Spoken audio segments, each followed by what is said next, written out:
नमस्कार, बहुत स्वागत है इस बुलेटिन में आपका। मैं हूं शीनम शर्मा। सबसे पहली खबर चमोली से, जहां पर सीएम पुष्कर सिंह धामी ने ऋषिकेश कर्णप्रयाग परियोजना काम का निरीक्षण किया। इस दौरान सीएम धामी ने अधिकारियों से काम की पूरी डिटेल ली। वहीं सीएम धामी ने कहा कि ऋषिकेश कर्णप्रयाग परियोजना का काम तेजी से चल रहा है। उन्हें पूरी उम्मीद है कि साल 2026 तक रेल लाइन के फर्स्ट फेज का काम पूरा हो जाएगा। मुख्यमंत्री ने यह भी कहा कि रेल लाइन का काम पूरा होने के बाद पहाड़ की यात्रा सुगम हो जाएगी और पूरे इलाके में पर्यटन कारोबार को पंख लगेंगे और लोगों की आर्थिकी मजबूत होगी।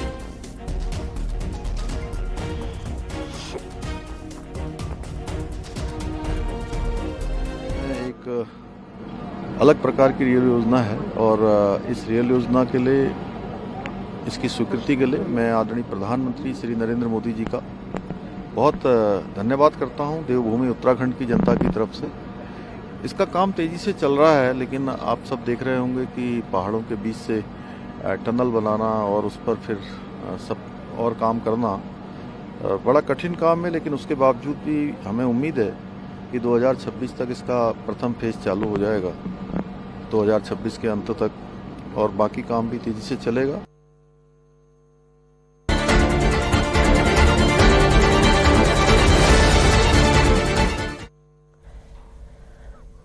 मुख्यमंत्री पुष्कर सिंह धामी ने आज चमोली के कर्णप्रयाग में निकाय चुनाव के लिए प्रचार किया और यहां पर सीएम धामी ने पहले रोड शो किया, जिसमें उनके साथ हजारों की संख्या में भीड़ नजर आई।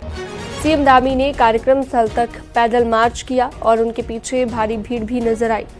बीजेपी और सीएम धामी के नारों के बीच पूरे शहर का चक्कर लगाने के बाद जनसभा का आयोजन किया गया। सीएम धामी को सुनने ठंड के बावजूद बड़ी संख्या में लोग पहुंचे थे।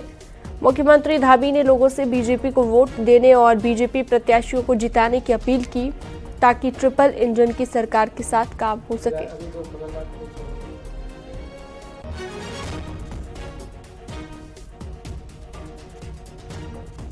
आपका ये उत्साह देखकर, आपका ये जोश देखकर साफ पता चल रहा है कि आप सब लोगों ने यहां कर्णप्रयाग पालिका से गणेश शाह को और गौचर से अनिल नेगी को जिताने का फैसला कर लिया है, कमल खिलाने का फैसला कर लिया है। आप सभी का आज आशीर्वाद और समर्थन मांगने के लिए आप सबके बीच में आया हूं, क्योंकि जब देश और प्रदेश के साथ साथ निकायों में भी भाजपा की ट्रिपल इंजन की सरकार होगी तो काम 3 गुना तेजी से होंगे और इस क्षेत्र के विकास को नए पंख लगेंगे।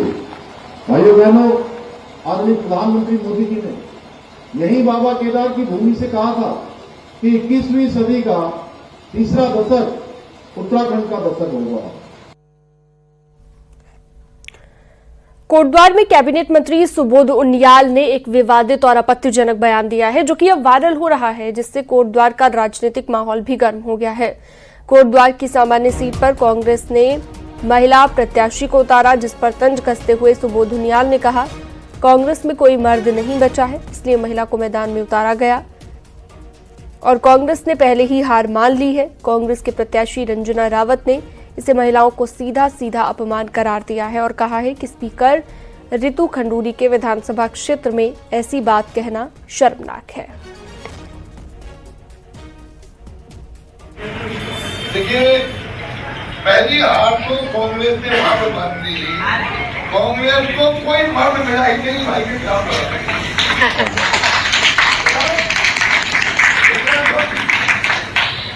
कांग्रेस की हिम्मत नहीं की उन लोगों ने, कांग्रेस की पहली हार। ये बहुत ही उनकी सोच बताती है, भारतीय जनता पार्टी की सोच बताती है कि वो महिलाओं का कितना सम्मान करते हैं, बेटी बचाओ बेटी पढ़ाओ की बात कर रहे हैं वो, और आज इस तरीके के बयान करके उन्हें पूरी नारी शक्ति को शर्मसार किया है और बहुत दुख की बात है कि इस प्रकार की सोच इनकी है। कांग्रेस के पूर्व में कैबिनेट मंत्री रहे और शैलेंद्र रावत जी ने 2 बार यमकेश्वर से चुनाव लड़ा और दोनों महिला प्रत्याशियों से हारे, तब उनको शर्म नहीं आई, तब उनकी मर्दानगी कहाँ गई थी? उत्तराखंड में निकाय चुनाव में भले ही यूपी के सीएम योगी आदित्यनाथ का अभी तक कोई प्रोग्राम फिक्स नहीं हुआ है, लेकिन बीजेपी की लिस्ट में बतौर स्टार प्रचारक उनका नाम जुड़ जाने भर से बीजेपी और कांग्रेस में सियासी बहस छिड़ गई है।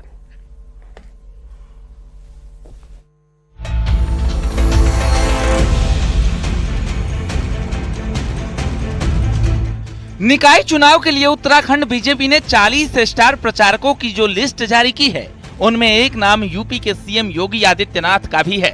बीजेपी मुस्लिम बाहुल्य हल्द्वानी समेत कुछ सीटों पर उनका कार्यक्रम लगा रही है। यही बात कांग्रेस को हजम नहीं हो रही। कांग्रेस नेता प्रीतम सिंह का कहना है कि काठ की हांडी बार बार नहीं चढ़ती। उन्होंने कहा कि बीजेपी डरी हुई है, इसलिए सांप्रदायिकता का कार्ड खेल रही है।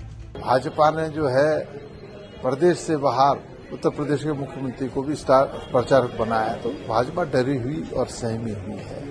उसको लगता है कि वो चुनाव हारेगी। सिर्फ सांप्रदायिकता का खेल खेल करके जो है चुनाव जीतने का जो मंसूबा भाजपा का है वो पूरा नहीं होगा। काठ की हांडी एक दो बार चढ़ती है, बार बार नहीं। अब भारतीय जनता पार्टी को अपने राज्य के नेतृत्व पर भरोसा नहीं है कि उसके सारे निकाय चुनाव में उसकी बेहतरनी पार हो रही। इसीलिए जो है योगी आदित्यनाथ जी को भी बुलाया जा रहा है, अन्य केंद्रीय नेताओं को भी बुलाया जा रहा है, और योगी आदित्यनाथ जी को तो ध्रुवीकरण की राजनीति के लिए उत्तराखंड भाजपा बुला रही है। बीजेपी प्रदेश अध्यक्ष महेंद्र भट्ट का कहना है कि योगी आदित्यनाथ के बहाने कांग्रेस जानबूझकर मुसलमानों को भड़काने का काम कर रही है। और योगी जी के आने के बाद जो यहाँ का देवतुल्य पक्ष है, जो यहाँ का बहुसंख्यक समाज है, उसके अंदर भी एक जागृति खड़ी होती है। तो क्या योगी जी के आने से मुसलमानों को कांग्रेस एक प्रकार से भड़काने का प्रयास कर रही है? इस प्रकार का माहौल बना कर जब कांग्रेस ने देवभूमि के अंदर काम किया है, कांग्रेस यहाँ पतन की ओर गई है। नगर निगम की हल्द्वानी जैसी कई सीटों पर मुस्लिम वोटर निर्णायक स्थिति में है। सीएम योगी आदित्यनाथ का दौरा कराकर बीजेपी इन सीटों पर अपनी जीत पुख्ता कराना चाहती है, तो कांग्रेस को डर है कि वोटों का ध्रुवीकरण हुआ तो सीट उसके हाथ से निकल सकती है। देहरादून से न्यूज 18 के लिए सुनील नप्रभात की रिपोर्ट।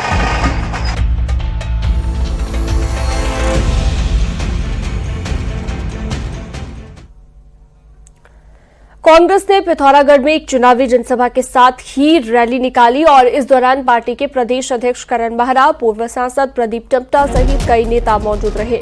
चुनावी सभा में बोलते हुए कांग्रेसी नेताओं ने कहा कि बीजेपी निकाय चुनाव में मैदान में जरूर उतरी है, लेकिन उसके पास जनता का कोई मुद्दा नहीं है। यही वजह है कि आज भी बीजेपी धर्म के आधार पर वोट मांग रही है, लेकिन अब जनता ऐसे मुद्दों से उब गई है। कांग्रेस नेताओं ने वादा किया कि मेयर सीट पर कांग्रेस की अंजू लुंठी भारी मतों से जीतने जा रही हैं। तो ये क्या हो रहा है प्रदेश में? जो बीजेपी केवल हिंदू मुसलमान के दंगे कराकर या हिंदू मुसलमान का नैरेटिव सेट कर सत्ता में आती है, लेकिन उनके पास ना डेवलपमेंट का एजेंडा है, ना शांति का एजेंडा है। वो केवल और केवल नफरत की बात करते हैं और उनके कार्यकर्ता बलात्कार, हत्या और पेपर लीक जैसे घोटालों में शामिल हैं। देहरादून में कांग्रेस उम्मीदवार वीरेंद्र पोखरियाल का मस्जिद के गेट के बाहर पहुंचकर प्रचार का वीडियो सामने आया तो बीजेपी हमलावर हो गई। बीजेपी का कहना है कि जुम्मे की छुट्टी और मुस्लिम यूनिवर्सिटी की बात करने वाली कांग्रेस को इसका जवाब भी देवभूमि की जनता देगी और कांग्रेस उसे बेवजह का मुद्दा बना रही है। ये रिपोर्ट देखिए।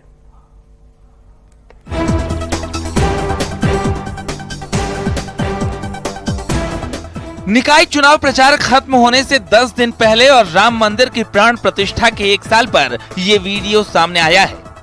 निकाय चुनाव प्रचार का ये वीडियो देहरादून में पलटन मार्केट मस्जिद का बताया जा रहा है, जिसमें कांग्रेस के मेयर पद के उम्मीदवार वीरेंद्र पोखरियाल मस्जिद के गेट पर हाथ जोड़कर अपने लिए वोट मांग रहे हैं। वीडियो शुक्रवार को जुमे की नमाज के बाद का बताया जा रहा है, जब मुस्लिम समुदाय के लोग मस्जिद से बाहर निकल रहे हैं तो वीरेंद्र पोखरियाल के समर्थक देहरादून को बचाने के लिए कांग्रेस का मेयर लाने की बात कर रहे हैं। वीरेंद्र पोखरियाल कांग्रेस उनको बचाना है, कांग्रेस का मेयर लाना है। राजधानी में कांग्रेस के मेयर उम्मीदवार का वीडियो वायरल हुआ तो बीजेपी को निकाय चुनाव के बीच में हमले का बड़ा मौका मिल गया। बीजेपी प्रदेश अध्यक्ष महेंद्र भट्ट के मुताबिक देवभूमि की जनता तुष्टीकरण बर्दाश्त नहीं करेगी। देखिए, कांग्रेस ने हर चुनाव में तुष्टीकरण की सीमाएं लांगी है। कभी जुम्मे की छुट्टी, फिर मुस्लिम विश्वविद्यालय, और आज जुम्मे के दिन वोट के लिए मस्जिद के अंदर मत्था टेकना, ये प्रदर्शित करता है कि देवभूमि के स्वरूप में कांग्रेस का दृष्टिकोण क्या है। और मैं कह सकता हूं कि जिस प्रकार का दृश्य कल था, वो दृश्य सिद्ध करता है कि कांग्रेस आज भी मुस्लिम तुष्टीकरण के लिए ही इस राज्य के अंदर मुस्लिम तुष्टीकरण का जो प्रभाव है। 2017 विधानसभा चुनाव में बीजेपी ने हरीश रावत सरकार में जुमे की छुट्टी की बात की, तो फिर 2022 में उत्तराखंड में मुस्लिम यूनिवर्सिटी की बात, जिसका नुकसान कांग्रेस को हुआ। ऐसे में निकाय चुनाव में कांग्रेस उम्मीदवार के मस्जिद वाले वीडियो को बीजेपी ने मुद्दा बनाया है। पूर्व सीएम हरीश रावत के मुताबिक ये बीजेपी का डर है। तो जो है 3 मंदिरों में गए, तो ये भी तुष्टीकरण लगना चाहिए। तो ये देखिए, जब आप चुनाव प्रचार करते हैं तो हर जगह जहां लोग हैं वहां मिलते हैं। ये भाजपा का दृष्टिकोण है, उनके दृष्टिकोण में हिंदू मुसलमान ही है, बाकी कुछ है नहीं। वीरेंद्र पोखरियाल की लोकप्रियता से भारतीय जनता पार्टी घबराई हुई है, इसलिए उनको कुछ न कुछ ऐसा नैरेटिव गढ़ना है जिससे उनके पांव जमीन पर टिक सके। चुनाव मुद्दों पर लड़ा जाता है, लेकिन यहाँ तो देवभूमि का सम्मान बचाने की बात करने वाली बीजेपी ने मस्जिद में प्रचार के वीडियो को कांग्रेस की देशव्यापी सोच से जोड़ दिया है। ऐसे में कहीं ऐसा न हो कि जुमे की छुट्टी और मुस्लिम यूनिवर्सिटी के बाद कांग्रेस को निकाय चुनाव में मस्जिद वाले वीडियो का बड़ा नुकसान भुगतना पड़े। Bureau report, news 18।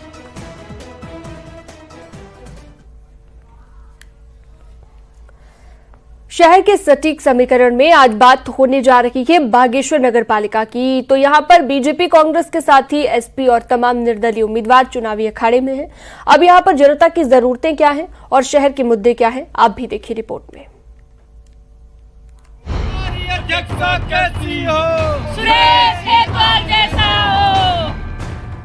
बाबा बागनाथ की नगरी बागेश्वर में निकाय चुनाव को लेकर सरगर्मियां तेज हैं और प्रचार प्रसार का दौर जारी है। पहली बार बागेश्वर को नगर पालिका का दर्जा मिला। 25,000 से ज्यादा की आबादी वाले इस शहर के 17,801 मतदाता हैं, जो नगर के विकास के लिए नया प्रतिनिधि चुनेंगे। इस बार बागेश्वर नगर पालिका के अध्यक्ष पद के लिए कुल 5 उम्मीदवार मैदान में हैं, जिनमें बीजेपी के सुरेश खेतवाल सरकार की उपलब्धि के साथ साथ अपने पिछले कार्यकाल में किए गए काम पर वोट की अपील कर रहे हैं। तो वहीं कांग्रेस की प्रत्याशी गीता रावल ने बुनियादी सुविधाओं के सुधार का वादा किया है। साथ ही कांग्रेस के बागी निर्दलीय प्रत्याशी कवि जोशी, समाजवादी पार्टी से दीवान मलड़ा और निर्दलीय प्रेम कुमार भी ताल ठोक रहे हैं।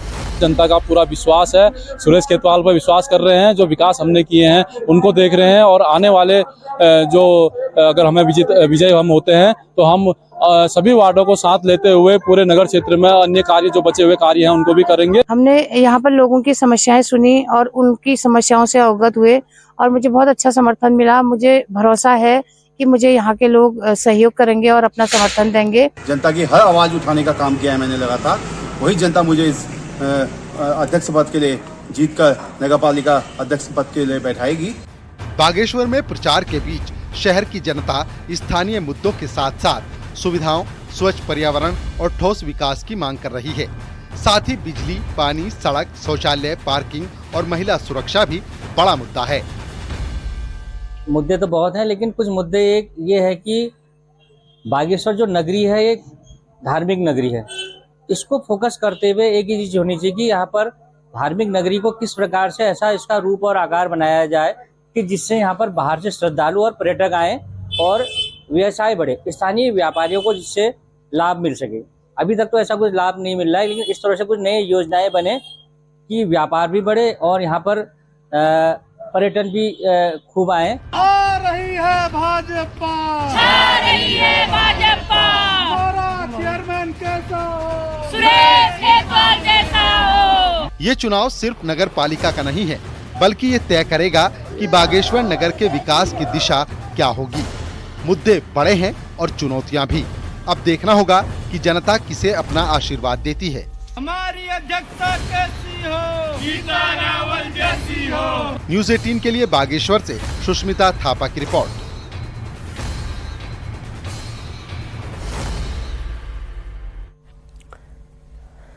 उत्तराखंड के कृषि निदेशक द्वारा कोई 2 दशक से जलागम निदेशालय में डेप्यूटेशन में काम कर रखे अपने 10 ऑफिसर्स को वापस विभाग में बुलाने के लिए चिट्ठी लिखने के 48 घंटों के बाद हलचल बढ़ गई है। और इसी बीच 2015 की एक सरकारी चिट्ठी सामने आई जब हरीश रावत सीएम थे और 10 साल पुरानी चिट्ठी में डेप्यूटेशन के साथ विभागीय मर्जर का जिक्र है। लेकिन पूर्व सीएम रावत ने अपने कार्यकाल की कथित चिट्ठी पर ही सवाल उठा दिए हैं।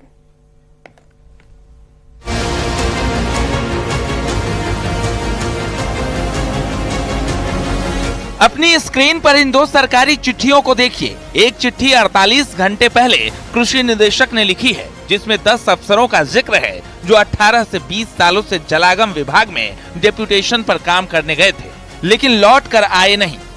अब इस दूसरी चिट्ठी को देखिए। 2015 में तत्कालीन प्रमुख सचिव राधा रतूड़ी ने लिखी है। इस चिट्ठी में कहा गया है कि ऐसे अफसर जो डेप्यूटेशन पर आते हैं लेकिन उनको तनख्वाह में अगर फायदा नहीं होता तो ऐसे अफसरों की सेवा को दूसरे विभाग में मर्ज कर देना चाहिए। ये चिट्ठी तब लिखी गई थी जब मुख्यमंत्री हरीश रावत थे। पूर्व सीएम रावत 10 साल पुरानी चिट्ठी पर हैरानी जता रहे हैं। उनका कहना है कि मर्जर आसान नहीं होता और जलागम जैसे विभाग से कर्मचारी लौटने को आसानी से क्यों तैयार नहीं होते, ये खोज का विषय है। देखिए, जब तक जलागम के कामों की और उसके तहत जो क्रियान्वयन होता है उसका बहुत क्लोज मॉनिटरिंग ना हो तो ये विभाग जो है भ्रष्टाचार का अड्डा बन गया। राज्य के लिए बड़ा चिंता का विषय है और जलागम के कामों की निरीक्षण के लिए एक थर्ड पार्टी पब्लिक ऑडिट होना चाहिए। हर जगह पब्लिक ऑडिट सिस्टम खड़ा किया जाना चाहिए। जब तक वो सिस्टम खड़ा नहीं होगा तो ये चेक नहीं हो सकता जलागम में जो भ्रष्टाचार है। इसीलिए जो जलागम में आया वो उसी में लिपट करके रह गया और संबंधित विभागों के सेक्रेटरीज में भी ये काम होना ताकत होनी चाहिए कि भाई तुम नहीं आओगे वापस तो डेपुटेशन ज्यादा से ज्यादा एक बार रिपीट होना चाहिए। इतने पीरियड के लिए डेपुटेशन पर गए हैं और यदि वो नहीं आ रहे हैं वापस तो फिर उनके पास डिपार्टमेंटल कार्रवाई का अधिकार तो जो है सेक्रेटरी को है ही है। दरअसल सरकारी विभागों में डेप्यूटेशन यानी एक विभाग से दूसरे विभाग में थोड़े समय के लिए जाना सरकारी प्रक्रिया का हिस्सा है। अमूमन तजुर्बे और सैलरी में फायदे के लिए डेप्यूटेशन आकर्षित करता है लेकिन कई बार कर्मचारी सैलरी या करियर में कोई फायदा नहीं होने पर भी डेप्यूटेशन के लिए लाइन लगाते हैं और सालों बाद भी मूल विभाग में लौटना पसंद नहीं करते। ऐसे विभागों को सरकारी कॉरिडोर में मलाईदार विभाग कहा जाता है। अब मेरे भी संज्ञान में आया है और कि विभाग में कई वर्षों से लोग प्रतिनियुक्ति पर आए और करीब वर्षों से जमे हुए हैं और कई अधिकारी उसमें ऐसे भी हैं जो 20-20 साल से भी जमे हुए हैं। ये भी हमारी जानकारी में आया है और हमने उचित स्थान पर बात भी रखी है। निश्चित रूप से हमारी सरकार इसके प्रति गंभीर है। डेप्यूटेशन के चक्कर में कई विभाग कर्मचारियों की कमी से जूझ रहे हैं। वहीं जलागम सरीखे कुछ विभागों में काम कम और कर्मचारी अफसर ज्यादा हो गए हैं। सरकार का फोकस कृषि और उद्यान पर है, इसलिए अपने अफसरों को वापस बुलवाने की कोशिश की जा रही है। लेकिन क्या ये इतना आसान होगा, ये बड़ा सवाल है। दीपांकर भट्ट, न्यूज़ 18, देहरादून।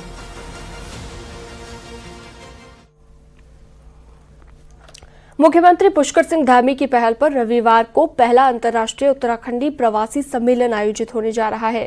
राजूपुर रोड पर आयोजित इस सम्मेलन में 17 देशों के 60 डेलीगेट पहुंच रहे हैं। प्रवासी उत्तराखंडियों में सबसे ज्यादा 19 डेलीगेट यूएई और 10 डेलीगेट जापान से आ रहे हैं। शनिवार शाम तक ज्यादातर प्रवासी मेहमान देहरादून पहुंच चुके थे। सुबह 11 बजे मुख्यमंत्री पुष्कर सिंह धामी सम्मेलन का उद्घाटन करेंगे। उसमें हम राज्य सरकार की नीतियों के बारे में बताएंगे और वो लोग जो कुछ उत्तराखंड राज्य के लिए करना चाहते हैं उसके बारे में हम सुनेंगे। फिर वो उत्तराखंड में किस तरह से काम करेंगे, उस तरह से हम किस तरह से राज्य सरकार सपोर्ट कर सकती है, हम उस पर विचार विमर्श करेंगे। जैसे अभी तक जो प्रस्ताव प्राप्त हुए थे संबंधित जिलाधिकारियों के साथ में चीफ सेक्रेटरी मैडम ने एक बैठक करके उनको पूरा ब्रीफ कर दिया है। रामनगर के ओखला ढूंगा में मंगलवार को एक महिला को मौत के घाट उतारने वाले बाघ को वन विभाग की टीम ने पकड़ लिया है। बाघ ने मंगलवार को महिला पर अटैक कर दिया था, जिसके बाद महिला की मौत हो गई थी। जिसके बाद वन विभाग की टीम ने बाघ को पकड़ने के लिए पिंजरा लगवाया था, जिसमें बाघ कैद हो गया। वन विभाग के मुताबिक पकड़ा गया बाघ 7 साल का है। फिलहाल बाघ को ढेला रेस्क्यू सेंटर भेजा गया है।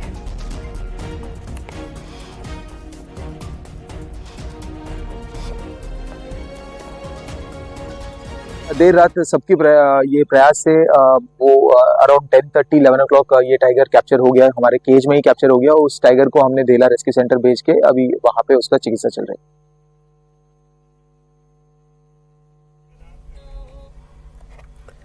रुड़की के पिरान कलियर में पुलिस और बदमाशों के बीच एनकाउंटर हुआ, जिसमें बदमाश घायल हुआ। दरअसल कोटा माचरखेड़ी चौक के पास पुलिस चेकिंग कर रही थी और इस दौरान एक संदिग्ध को पुलिस ने रोका तो बदमाश ने पुलिस पर अटैक कर दिया, फायरिंग कर दी। वहीं पुलिस की जवाबी फायरिंग में बदमाश के पैर में गोली लग गई और वो घायल हो गया, जिसे अस्पताल में भर्ती कराया गया। वहीं बदमाश के दूसरे साथियों की तलाश भी की जा रही है। मुठभेड़ में एक गोली उसके पैर में लगी थी, जिसे तत्काल हॉस्पिटल में ले जाया गया। उसका अभी वहाँ इलाज चल रहा है और ये जो व्यक्ति हमारा वांछित चल रहा था उसे कॉन्फर्म किया गया है। उसके ऊपर जो पुराने मुकदमे हैं उसको देखते हुए इसके खिलाफ आगे जो भी वैधानिक कार्रवाई है, गैंगस्टर एक्ट तक की कार्रवाई पर हम लोग विचार कर रहे हैं और उसमें आगे की वैधानिक कार्रवाई की जाएगी। अल्मोड़ा के जागेश्वर धाम में हर साल लाखों की संख्या में श्रद्धालु आते हैं। वहीं मास्टर प्लान के काम के तहत प्रमुख मंदिर के सामने 4 पिलर बना दिए गए हैं, जिससे मंदिर की शोभा पर असर पड़ रहा है। साथ ही श्रद्धालुओं को मंदिर आने जाने में दिक्कत होती है, इसलिए मंदिर के सामने बनाए गए पिलर का मंदिर समिति और पुजारियों ने विरोध दर्ज कराया था, जिसके बाद मुख्य मंदिर के सामने से पिलरों को हटाने का फैसला किया गया। अब पुजारी खुश हैं।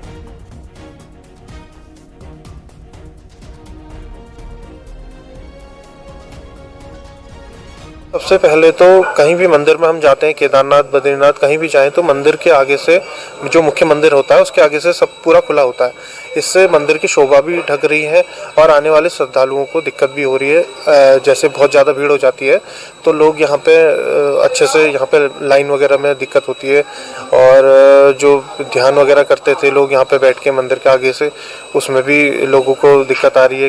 ये जागेश्वर धाम में ये सही नहीं, यहाँ पर ये जागेश्वर मंदिर के ठीक सामने 4 पिलर खड़े कर दिए थे। ये पिलर एक तो जो यहाँ का जो प्राकृतिक सौंदर्य है उसको बिगाड़े थे, इससे श्रद्धालुओं को भी तमाम दिक्कतें हो रही थी। हमने इसको हटवाने के लिए एसआई से मांग की थी, परसों इसमें एक बैठक हो चुकी है। ये एसआई ने आश्वासन दिया कि जल्दी इन पिलरों को हटा दिया जाएगा। समान नागरिक संहिता यानी कि यूसीसी लागू करने से पहले सरकार की ओर से अधिकारी और कर्मचारियों को ट्रेनिंग दी जा रही है। इसी के तहत हरिद्वार के लक्सर में भी देहरादून से पहुंचे मास्टर ट्रेनरों ने ब्लॉक के अधिकारियों कर्मचारियों को यूसीसी पोर्टल के बारे में जानकारी दी। यूसीसी लागू होने के बाद लोग इसी पोर्टल के जरिए यूसीसी से जुड़ी हर तरह की शिकायत दर्ज करा सकेंगे और इसी के जरिए शिकायतों का समाधान होगा। लिहाजा यूसीसी लागू होने से पहले सरकार हर स्तर पर तैयारी कर रही है।